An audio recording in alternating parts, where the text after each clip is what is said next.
right? So it's just this like whole idea of like custom individualized health is like, that's the direction that the market's going anyways. Yeah. And that's where I'm like, people argue online like forever about the best methodologies. And I'm just like, guys, like you got to understand your body. Yeah. And so you got to get your testing done, getting clarity on you and your problems and working with somebody, working with a coach. Like I hired a coach, I invested because our heart follows our treasure and I won't take something seriously unless I pay for it. Welcome to Big Business Mistakes, hosted by Brandon and Kaylin Poulin. Here, the most successful entrepreneurs tell jaw-dropping stories and lessons behind their biggest business mistakes so that you don't make them. Ditch the fake highlight reel and get the raw truths and golden lessons of what it actually takes to scale your business from those who have done it. This is Big Business Mistakes.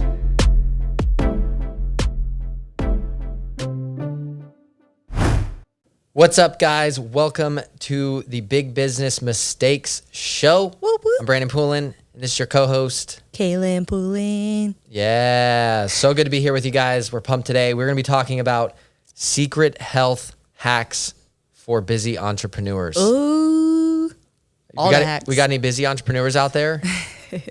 You need more time? Yeah. Health is wealth, guys. Let's go. So this is going to be a fun one. We're going to dive into a lot.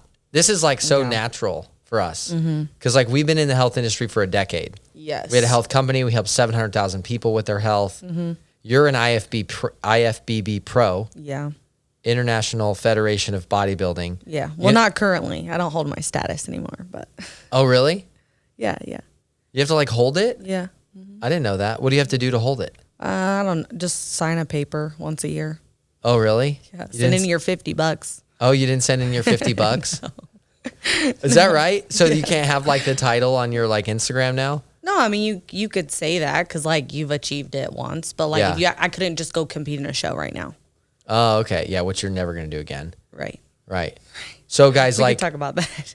So we had a health business for a year or for a decade, basically. For a year. Like we started in health. I was 17 when I signed up for a health network marketing company. Illegally signed up. And then we went and built, because you were 17, you had would have been the fastest growing health company in the country at the time. Yep. Right, Lady Boss. And then, but before that, you won your pro card. Yeah, I actually was 65 pounds overweight, and I was like the person who would sit and eat a 5-pound tub of cookie dough watching TV, and I would just, the ones you get at Walmart, the yellow bucket that's just like straight up cookie dough. I would literally sit in front of the TV and like eat a whole thing of that. I would go to Wendy's and get like the quadruple Baconator. We're going right into the health hacks. Yeah. Well, I'm cookie dough, Baconator. I'm setting the stage for like who I was before. We're like, oh, we've been in health and we've been experts for this long. But I'm just saying I didn't start there. I was like eating quadruple Baconators every night, and then I would go over to Frisch's because they have the best cheesecake, and so I would get my burger from Wendy's, and then I would go over to Frisch's and get the cheesecake. And I would do that like every single day. And I was eating fast food like literally 2-3 times a day. That's all I ate. See, it's so interesting because for me, like I could not eat easily. Yeah. Because I just get busy and I'm like, I don't even think about it. Yeah. I like don't even care. But yeah, so that's where you started. I like couldn't do things without like having food. Yeah. And I was drinking like, I don't know, I would go, like, you guys know Polar Pops at Circle K. Like, I would go, we had one of those, like a Circle K on campus, and I would get the big 44-ounce Coke, like not Diet Coke, not Coke Zero, Coke, and I would fill that thing up like 3 or 4 times a day. Like, I was never without 44 ounces of Coke in my cup at any point in time. The only time I ever did that was when I was a kid, and my mom, like, let us ride our bikes. We snuck off to the gas station, which we were not supposed to go to, and then we would hide, like, Coke and candy bars in our room. Yeah. That was like, but I only did it just to rebel. It's not because I even wanted the Coke or the candy bars I was like that much. literally addicted to food and addicted to sugar. So guys, we're going to dive into like health hacks. We're going to talk about how to compress time with health. Because I think a lot of people feel like I don't have enough time to do all these things.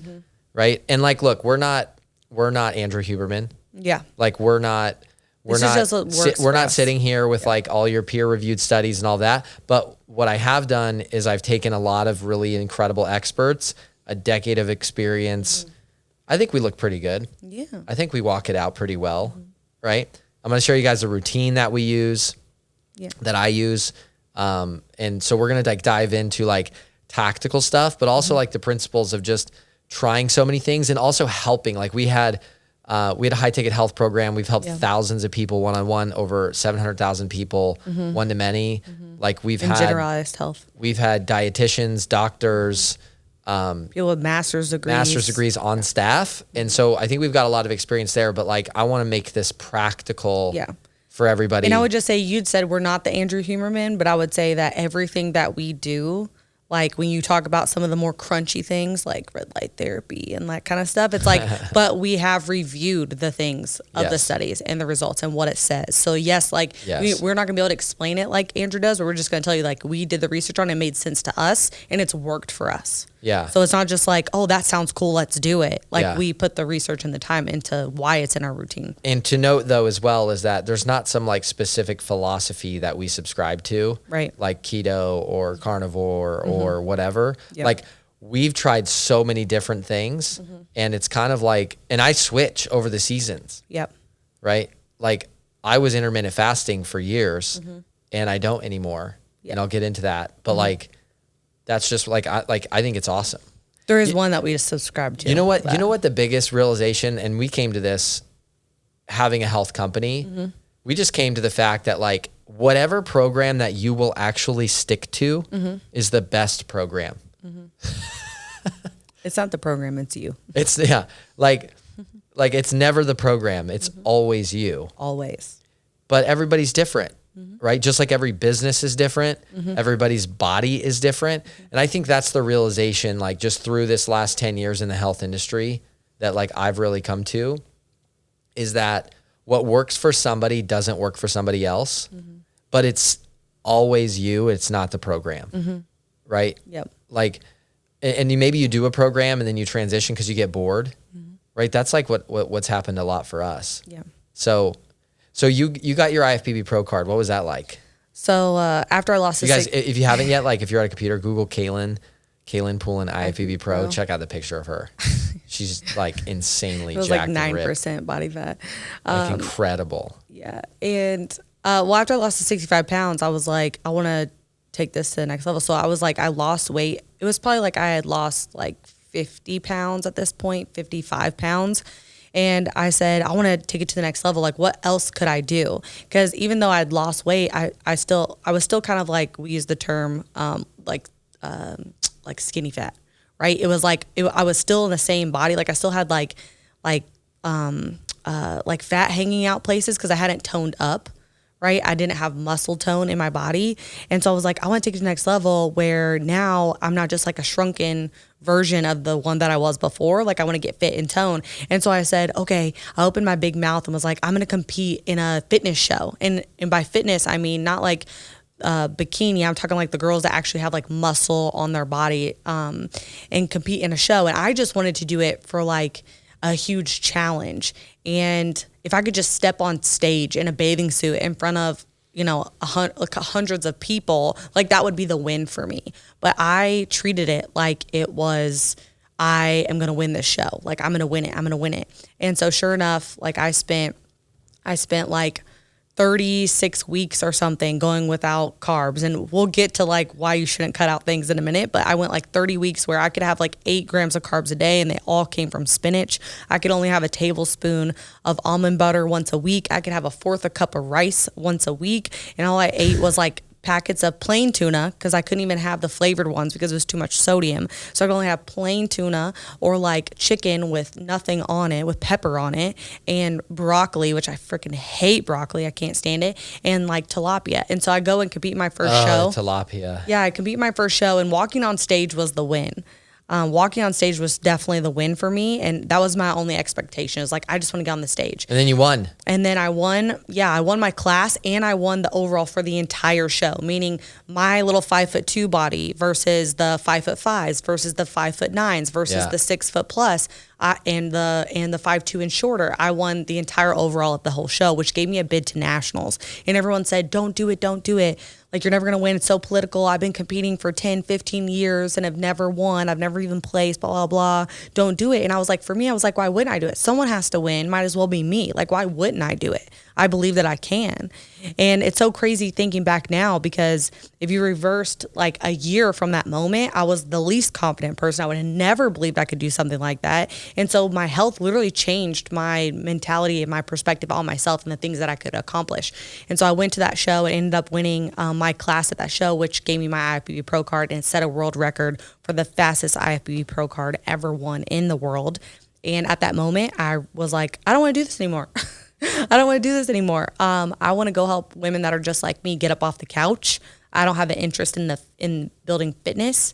I have an interest in helping the woman that was just like me in the fast food drive-through, drinking 44-ounce Cokes 3 times a day. Like I have an interest in helping her be able to start a health journey. Yeah. Well, so me, my parents owned a gym. Yeah. Right when I was in high school, and that's when I started lifting weights. And like I was blessed that way. My brother taught me how to train, and I've been working out consistently. Like I'll miss a week or 2 or maybe 3, but there hasn't been a month where I didn't touch weights since I was like 18. Yeah. Right. So that's what's so cool is like, I remember going to the gym and being like, seeing guys that were just jacked and they were old, like older, like 40s, 50s. And I'm like, they're just so jacked. And I was like, hey dude, like, how do you look like that? He's like, I've been laying a foundation for 30 years. Yeah. Right. And so like for guys, we're like, we want to have abs and big arms. Yeah. Right? Like that's all guys You want. should also train your legs though. You should absolutely train your legs. Right? I got my shorties on. Like I don't got You've much. been I got a little They're getting bit. bigger. They're getting bigger. Thank you. Yeah. Thank you. It's hard when you stand next to your wife who has just like naturally thick thighs, you know? Yep. So Jacked. jack. Yeah. Like she's muscular. Like you can see it. Like she's got, but I'm stronger. Don't worry. Yeah. I'm like, I told Hey, in the Caitlin- beginning, you weren't though. I know. You were like, I was like, you have to Caitlin, stop training Stop training your biceps. arms. Stop training your arms. Because they're bigger than mine. You're making me look bad. It was a legit conversation. Oh, it we had. was. He's like, and your biceps are never allowed to be bigger than mine. And I was like, all right. So I literally So stopped training and biceps. then I'll train mine. It's actually true. I'm not ashamed to admit that either. I'm good with it. Well, you met me right after I won that pro card. So Yeah. like I was the fittest of my life when I met you. Yeah. When I met you, you were eating like giant trays of tilapia. You were waking up at like 4 a.m, doing 90 minutes of cardio on a stair mill. Yeah. And like Like it was, 2 I had days. never seen anything like that. I was like, who is this woman? Right. And I thought it was cool. Like I appreciate it. It definitely kicked me into gear. Yeah. Right. And then we ended up doing that Vi model show. It was like the company, the network marketing company we were in did like a model competition. And I got down to like, what was I at? I don't remember. I don't know. I was super lean. Like there's a picture of it. It's pretty Probably cool. like 6. 6% body fat. Yeah. But it's crazy how it messes with your mind, Yeah. right? Like fitness competitions are insane. Like first of all, like you're dehydrated and depleted and like half dead when you like actually, You're closer to death than life when you Yeah. step on stage. right? And you look like that for 2 days. And then like, you know, you still look good, but it fills in. Yeah. And it messes with your mind. Even as a guy, like I've never had any kind of like body dysmorphia, any kind of like that. But Yeah. But after I did that photo shoot and that model thing, I was like, every time I looked at myself, I was like, I look like crap.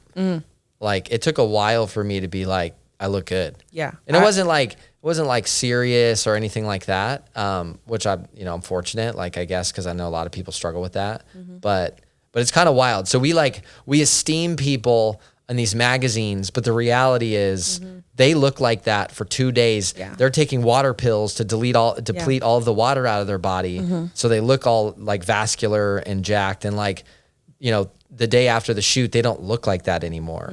Right. And this is that like false image. And so I think we've been really just chasing health now. Right. Yeah. Like I aesthetically, like I want to have abs and big arms, or at least like, in my shirt, big arms for a 155 guy, Yeah. like, so in my shirt, like it looks like like I'm after that. Yeah, well, for me, it had become an addiction. Like it was an addiction for me. Like I couldn't do anything in my day if I did not work out first. Which, to the outside looking in, people might say like, "Oh, I wish that I had that." Like I wish I was just like, I want to work out, I want to do it. But it was such an escape for me because if I could go work out, like I would just leave in the middle of the day and just like go work out. Like it was this an What's wrong with that? addiction that I had because it was like I esteemed what my body looked like so like it's like the standard I held to myself. And like if I had too much water yesterday, or I had a steak, or oh my gosh, God forbid, I like ate some dessert at dinner, it was like I have to go burn it off. It was an anxiety for me of like I was losing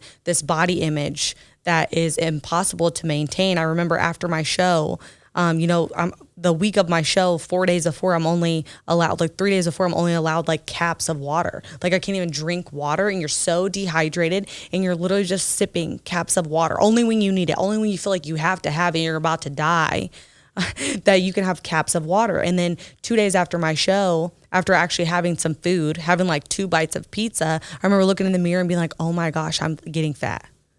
And so there was this like unhealthy relationship I had with my body of it wasn't okay to just look normal, like still have 6-pack abs, but not having like veins popping out of my abs. That became such an addiction for me of like, I have to hold this standard, because what'll people think of me if I don't have a 6-pack now? If I like, are people going to think I let myself go? And when I say this, I'm talking, I still have veins popping out everywhere in my body. Like I'm like 10% body fat. And in my head, I'm thinking like, oh my gosh, what are people going to think? And so it was more not doing it for the health, not working out in a healthy way. It was me having to work out and do those things every day, because it was almost like I was punishing myself for the thing that I ate, or having like too much water, or having sodium, or having a steak at dinner and not taking a Tupperware to a restaurant. Yeah. For me, it was like a punishment, not a release. It's almost like your health should be a catalyst for energy and vitality in your life, but not an end. Yes. It's a means, and it was an end it's a means to an end, but not an end itself.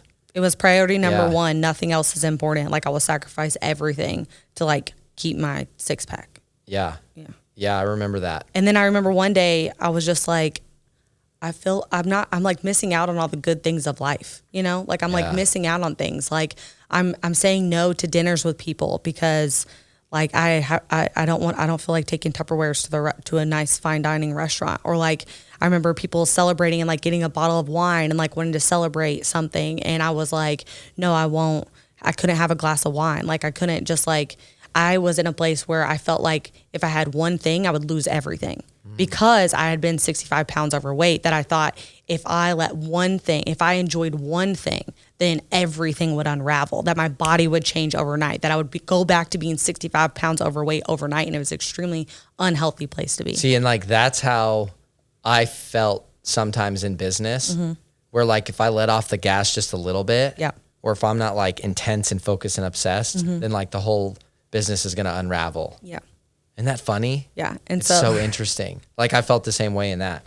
So when we talk about health hacks, right? Like what are some of the biggest things that just overall concepts that you've realized in the last decade and getting your pro card, and just like that other people can kind of glean from? I would say number one, everyone thinks that like getting up and working out in the morning or working out like takes away from your day, that it takes energy from you. Like, oh, if I go work out, then I'll have less energy for my day because I'm going to expend all of that energy in a workout, right? And it's actually the opposite. So when you are working out, like if you make the time, sort the calendar to have time to work out, it actually gives you more energy for the rest of the day. Like your body goes to a place where it's like, okay, let's do more. Like you start training your body into like expecting more, challenging yourself more, like moving more and doing more. And so I would just say that working out and putting a focus on your health and doing these things actually gives you more energy. It doesn't take all the endorphins that start to come out. You're like in a better mood. You're in a better place. You have a better mental health, right? And also better physical health, where you can push your body to new limits. Yeah. But it actually rolls into your day, giving you more energy for what you're doing and not taking away. So I would say that that's like one just general myth about like finding time to work out. Yeah. Yeah, and on that, like for entrepreneurs, this has always been interesting for me. I mean, I've taken care of my health because I've been in the health industry. I've worked out, right, the last decade and cared about it and put an emphasis on it. But I still struggle with that sometimes in the morning. It's like, I'm taking time away from my business to work out. And like, I'll limit the time of my workout because I know I need to get into work. And so just even for me, like that's such a good reminder for what's important. And one of the things that's great, one of our clients and a good friend of ours, John Madsen, he's got a training company, Superhuman, amazing health company for entrepreneurs. And he's always like, he has this kind of metaphor of like the guy at the pool with the Rolex. Yeah. And the belly and the beer belly. And you're like, it's like you have the earnings potential of a multi-million dollar racehorse. Why are you not treating your body like a multi-million dollar racehorse? Or you have all of this intense discipline in this one area, like in a business area, but like you can't just like control what you put in your mouth, right? Yep. Like it's crazy how some people can be so disciplined in one area of life, but in the others they fall completely flat. Yeah. And most of the time it's because people think they're so different, but really they're like so similar, like the disciplines, you know? But when it comes to like food is always around, you know, food is always there. Like there's always temptation in it. But what's crazy is like the same discipline that has you do the things in your business, you can harness to do in your health at the same time. Yeah. But you just need to systematize it like you do your business. And Right. So one of the biggest realizations that I've had in just educating myself is, I think number one is whatever's going to work for you right now is what you should do. Yeah. Right. Cardio is not better than HIIT, is not better than weight training, is not better than, like, they're all good. And yes, there's different benefits. Like weight training is going to burn calories for longer because your muscle mass is going to just by just existing and having more muscle, you'll burn more calories over time. Yeah. Yes. But cardio is amazing for your health and your heart and your organs. Right. And like, so like there's differences, but at the end of the day, like it's so stupid to argue about what you should do is weight training or swimming, or it's like whatever you're going to do, just do that. Yeah. Like even if it's walking, like a good friend of ours, Pete Vargas, like he's lost like 30 pounds. Yeah. 30 pounds in like the last however many months, just walking. Yeah. Like he just gets up and goes and he walks and does calls while he's walking. And that's all he does. And it's like, it doesn't freaking matter what you do. Just like get up and go do it. Right. Yeah. And that's one. The second one I want to say, and this is a big realization with food and aesthetics, is that the way you look, right, is a caloric equation. It's just calories. It doesn't matter if you eat 1,000 calories of Oreos or 1,000 calories of spinach. It is going to look on your body exactly the same, right? And so it's just being in a deficit. That's how you lose weight. It's being in deficit. Now, the other side of that coin is the Oreos have a different impact. So the other side, like I would say the adjacent to that, right? Adjacent to that is that your muscular tone and your muscular system, right, is going to look different depending on what type of exercising you're doing, right? Like if you just run, like what do runners look like? Like if you sprint, look, what do sprinters look like? What do running backs look like? What do jiu-jitsu guys look like, right? Like, so the way that you train or whatever exercise you do is gonna develop the way that your body looks, but your body fat percentage and your aesthetic overall, the way your body looks, is really, if you want it to lower, it's a calorie equation. That's all it is. So it actually doesn't matter what you eat in terms of how you look. Yeah. Right? It matters what exercise you do and how much you eat, period. Yeah. But then on the flip side, right? On the flip side, how you feel and the health of your body. The internal health. Not just like the aesthetic, physical. Right. Is going to be simply the quality of the nutrition that you're eating, right? And there's 5 million opinions about keto, carnivore diet, vegan. Yeah. Oh my, it's like overwhelming, right? And so what I would say, and so recently, I'll kind of share like an experience recently, is that recently, like last year, 2022, I kept getting sick constantly. All the time. It's like you'd be sick for 3 weeks and then like you would get better. You'd be sick for like a week and a half and then you get better and then you'd like start working. And then the day that you started working, the next day you'd be sicker, you'd be down again. And then you'd be like fine for 2 weeks and then you'd be sick again the following week. Yeah. And so it was this interval of like be sick for a week and then 3 weeks later I was sick again for a week. And then it was like 2 weeks later. And then it was like it was constant. I was like, what the heck is going on? Right. Yeah. And guys, like and you eat healthy. I am working out. Yep. I am eating protein shakes, protein, Yeah. like organic food, like I'm cooking for you every night. like home cooked meals. I'm like, I don't really drink anything. Yeah. Like I might have a glass of wine like With once a a steak week. dinner. Yeah. A date night. Yeah, like maybe like I don't smoke. Like I don't take any prescription drugs. Right? Like And so we're like, why are you I'm sick like, all the what time? is happening? Yeah. Right? And I'm It didn't like, make sense. It didn't add up. and I'm like, I'm not stressed, right? Like there isn't some crazy like stress happening. And so it was really frustrating. And so I had never gone and done testing, right? And so I found a coach and I found a company and they do all this testing. They do epigenetic testing, they do blood testing, they do colon testing, like intestine testing. They do like all the tests, spit in the tube, pee in the tube, like all of it, right? And Poop in the French fry tray. You weren't gonna say it, so I I did. was hoping you left it off. For that test, You open it up? It literally looks like that, like the little like tater tot holder, Like that you get at a baseball game. Yeah. Like the little cardboard thing that like French fries or tater tots go in. That's so bad. I know. It's so bad. And it's so confusing when you see it. You're like, What this is this what they for? use? Okay. Yeah. So, anyways, poop testing. All right, there Yeah. you go.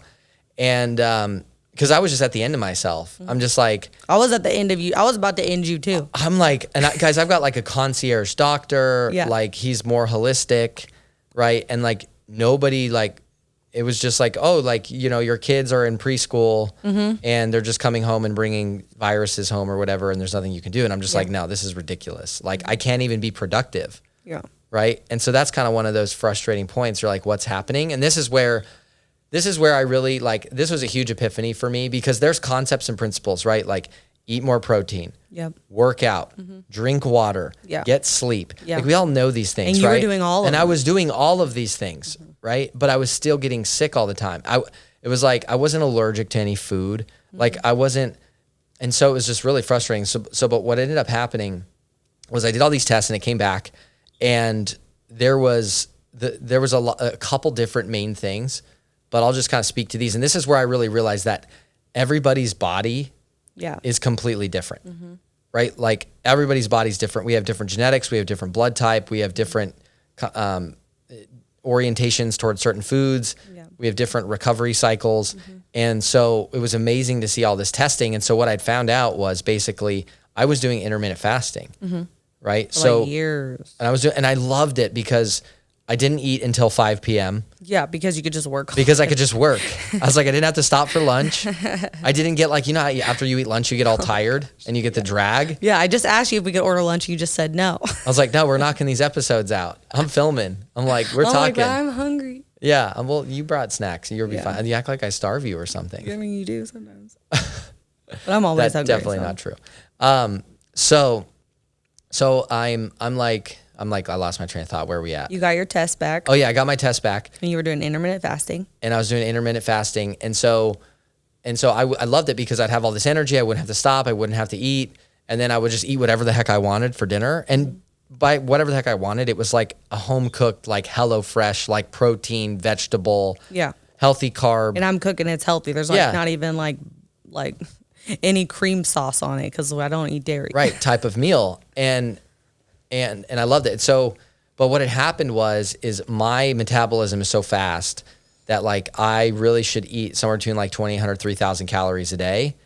And I was only eating like 1,700. Yeah. So essentially for 2 years, I was just depleting my body and taxing my immune system, right? Like picture like a cup of water, right? And it's just like your cup of water and how full it is like how much stress your body could handle. Stress in the form of work stress, family stress, physical stress, all of those different things. And like my cup was empty because I had depleted. I didn't have enough macronutrients like calories, carbs, fats, proteins, etc. So I just didn't have enough volume of food to maintain. And so, Which I kept telling you. yeah, you kept telling me, you're like, you're not eating enough. And I'm like, Yes, no, but I am. want to stay lean and I look good and I have energy and I feel great. And I'm like, but you're sick all the time. But it didn't start until like 2 years later. Yeah. Right. And so that's kind of unique And to you me. also found out that, there's like people who are genetically should have more frequent meals, and there's other people that should have least frequent meals. And you were intermittent fasting, you found out you were the genetic type that needs more frequent meals. Yeah. And so you changed that. Yeah, exactly. So my genetics said eat more, more often. So intermittent fasting was not healthy for the predisposition of my genetics. I had a macronutrient deficiency, which resulted in a micronutrient deficiency. This is micronutrient being like magnesium, potassium, blah, blah, blah, all that stuff, right? Vitamin A. So it was like a double whammy, right? And then the other thing was that partly because of that and because I didn't have consistent sleep patterns, like I was sleeping, but not always consistently. Yeah. You'd like wake up a bunch of times in the night. Yeah. So there's a serotonin, and what's the other one? It's melatonin and what's the other chemical? I can't remember the other hormone, but there's basically I'm like absolutely. It's a curve. I'm absolutely butchering this right now, but basically because I wasn't sleeping consistently in like the same windows, I was getting that huge crash. Cortisol. Yes. It's cortisol. It's cortisol and serotonin. Yeah. Is it? I can't remember. We're no doctors here, guys. So anyway, I wasn't sleeping consistently, and so it was causing this massive crash in the afternoon, right? Yeah, like the cortisol was happening when the serotonin should have been happening, and the serotonin's happening when the cortisol should have been happening. So it's waking you up in the night. Yeah, that's right. So that was a huge thing, was like consistency with sleep for me, right? Massive, like the same window of time, right? And then not having that crash, right? And then the other thing that was happening was my lower back. Like I threw out my lower back like 4 times just doing squats, like with like 135 pounds, like nothing. And so I would just throw out my lower back, and I would have to take pain pills for 2 days because I was absolutely wrecked. Yeah, like and I'm laid like, up what in is our happening? theater. And guys, it's so funny. I've been training weights my whole life. I never trained my glutes. Like, you don't walk into a gym and a guy's like training his freaking butt cheeks. You know what I mean? Like, well, like that's not a normal thing. We're like, let's go train guys. That's all the girls. That's all the girls train. But like, I never trained my glutes, and so my glutes had been underdeveloped to all the other muscles in my body. I could train legs, but I didn't just do glutes, right? You have like a cute little bubble butt, babe. Yeah, it looks good now. It's getting there. So because my glutes were underdeveloped, my lower back, right? My lower back was taking the strain that my glutes should have been taking.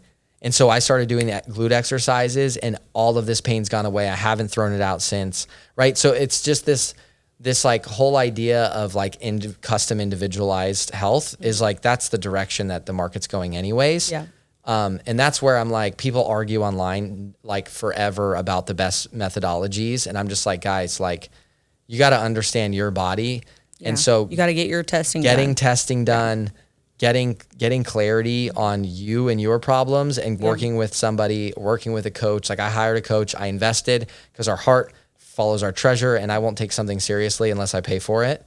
Right. So I did that. And like custom supplementation, there's companies that will custom formulate supplements for your deficiencies.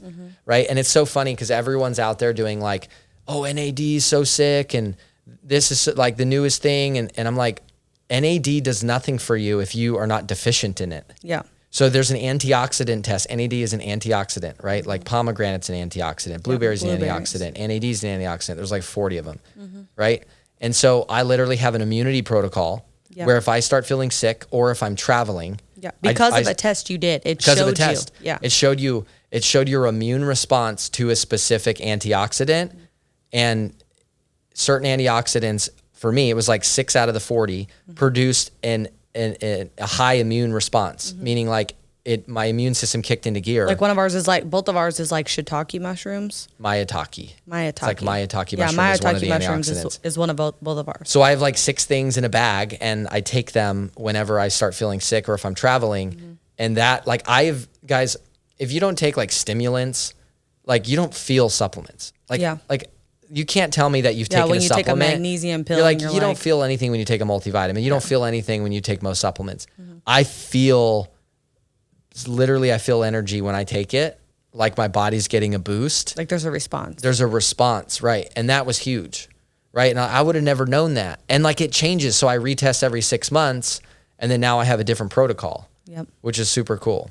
And now you like hardly ever get sick. Besides like when our kid brought the stomach flu home like a month ago. That was terrible, but we all went out with that one. But Yeah. you haven't been sick at all. No, and if I do, it's like a day. Mm-hmm. If I catch something, like it's a day. But it's crazy. So I got a Whoop band. So I'm super into Whoop. Yeah. If you guys see my little Whoop band here. He's a true believer. I'm a believer in the Whoop. I'm about it. So there's this metric called HRV, heart rate variability. And HRV is like one of the coolest overall indicators of health. And what's important with HRV is not the number on a scale. It's is it going up or down? Yeah. Like right? everyone's number is unique to them. Yeah, like everyone has a different baseline. Yes. And so heart rate variability, HRV, is basically the time between your heart rates, your heartbeat. Yeah. So if your heartbeat's like boom, boom, boom, it's the variance in the time between beats. So higher variance is more relaxed, right? So you think it's like dun, dun, dun, dun. But if you're more stressed and your body's under more load, it's da, da, da, da. So you have lower variance, right? It's more consistent. Does that make sense? So this is the coolest number because when my HRV's low, I don't cold plunge. Yep. Because cold plunge is great for you, but it's also a stressor on your body. If my HRV is super low, I don't work out. Yeah. Because that's a stressor on my body. Right? If it's high, I'm like, I'm going to freaking crush it today. I'm going to sauna. I'm going to cold plunge. I'm going to run. I'm going to work out like today. You actually sauna when it's lower and you cold plunge when it's higher. Sorry, whatever. Yeah. Well, that was just like so these are like little things that when you know your own body, and I just glance at, I look at the data for 2 minutes and I'm like, okay, cool. Push it today. Don't push it today. That's all it really gives me. Right. And then your sleep cadence is on there. It's like consistent bed and wake times is massive for your overall feeling. So it's not just get the 8 hours or the 7 or the 9 or, everybody's different. And I think most people inherently know, like you've gone to sleep a lot of times in your life. You've got a lot of sleeps. Yes. Right? Like our 4-year-old, she's like, when is that thing happening? And time's hard for kids. So we're like 3 more sleeps, right? That's how we measure time. So you've been through a lot of sleeps, right? So it's like, you've been through a lot of sleep. So it's like, if I get 9 hours, I feel better, or I'm groggy, or if I get 7, like figure out what that is for you, right? And then just be consistent with the wake and sleep time, and that does like incredible wonders for you. Yeah. And tell them what we got on our bed, because that was huge. Oh, my chili pad. Yeah. I think they call it a chili sleep now, right? It was a chili pad, and then they named it Sleep Me, I think. Sleep Me, something like that. But it's this like little like mat that's really thin that goes under your sheet on your bed, but it like wraps around the mattress, and it'll cool or heat up your bed to like any temperature. So guys, that's all we're going to talk about on today's episode of Entrepreneur Health Hacks on the Big Business Mistake Show. But we're going to jump to part 2 here. So just stay tuned and we'll jump right into part 2 on the next episode.